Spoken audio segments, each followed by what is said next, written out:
तो ये तो सच्चाई है। आप वो एक बड़ी भीड़ का हिस्सा बनना आप पसंद करते हो जिसका लोग फ़ायदा उठाते हैं। और देखो, हमें चिकनी चुपड़ी बात करनी है नहीं, क्योंकि हमें ये पता है हमारा किसी ने साथ नहीं दिया, हमारा भगवान ने साथ दिया। हमें पता था कि अगर हम पढ़ेंगे आज नहीं तो कल हमारी नौकरी लगेगी। हमें ये पता था कि अगर हम ज़्यादा टाइम तक नौकरी के चक्कर में ना पड़ के मेहनत करेंगे तो उतनी बड़ी नौकरी लेंगे। मैं भी चाहता तो भर्ती हो जाता, 10वीं पास भी मुझे मौके मिले, 12वीं पास भी मौके मिले, लेकिन मेरा शरीर उतना नहीं था आपकी तरह हट्टा गट्टा। मैं जिम में नहीं जाता था, डोले सोले सिक पैक नहीं बनाता था, मैं बाइक लेके घुर्र घुर्र काला चश्मा लगा के लड़कियों को दिखाने में नंबर नहीं बनाता था। मैं चुपचाप लाइब्रेरी में बैठ के, ठीक है, और एक छोटे से कमरे में बैठ के मैं पढ़ता रहा।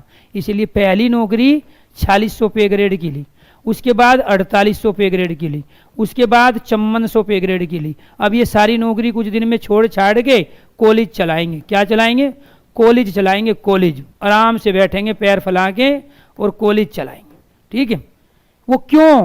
क्योंकि अगर मैं भी 12वीं पास भर्ती हो जाता, मैं आपकी बुराई नहीं कर रहा हूँ, मैं भी अब तक रिटायर हो जाता। मेरे साथ के जिन्होंने 10th 12th की थी आर्मी में चले गए थे, वो उस समय कारगिल की लड़ाई में बहुत लोग शहीद हुए। आर्मी में मौका मिला, 40,000 रुपया में भर्ती होते थे आर्मी में। उस समय 40,000 रुपया दिया, मेडिकल भी फिट हो जाता था, अनफिट हो गए, और टेस्ट भी पास हो जाते थे।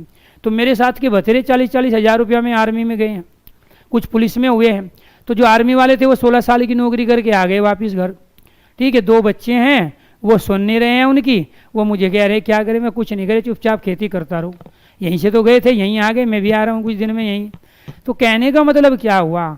ये पढ़ाई कभी भी बेकार नहीं जाती, ये मेहनत कभी बेकार नहीं जाती है। इस बात को समझो आप।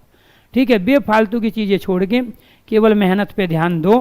ठीक है। तो इसीलिए आपको जो आप ये क्या सोच रहे हो, 1% मान लेते हैं आपका सिलेक्शन है, क्यों नाराज हो रहे हो, क्यों परेशान हो रहे हो आप? आपका इससे ऊपर वाले उस पे ग्रेड पे सिलेक्शन होगा, लेकिन होगा तो तब जब तैयारी करोगे। इसमें तैयारी अगर हो गई तो इसमें मौका पा जाओगे, इसमें नहीं हुए तो किसी और में मौका पा जाओगे। तो ये आपको ध्यान रखना। राइट आंसर हो गया आपका सी। नौकरी तो ले लो, क्योंकि जो समय है, ठीक है, सरकारी नौकरी लेना जरूरी है, छोटी बड़ी का सवाल ही नहीं है। ठीक है। लेकिन नौकरी लेके अपना शान शौकत में समाज में पोजीशन बनाने की फिराक में पड़ गए, इस नौकरी का भी मजा खो बैठोगे, घर का खर्चा भी नहीं चलेगा। इसमें इतनी महंगाई है, जितनी सैलरी मिलेगी घर का खर्चा भी नहीं चलेगा, फिर वही संघर्ष शुरू हो जाएंगे लाइफ के। तो इसलिए कंटिन्यू पढ़ना है। नौकरी लो, भूल जाओ कि कुछ मिला है, क्योंकि आपने तो मेहनत इससे ज़्यादा की है, उसके हिसाब से तो आपको अभी मिला ही नहीं कुछ भी। तो अधजल गगरी छलकत जाए,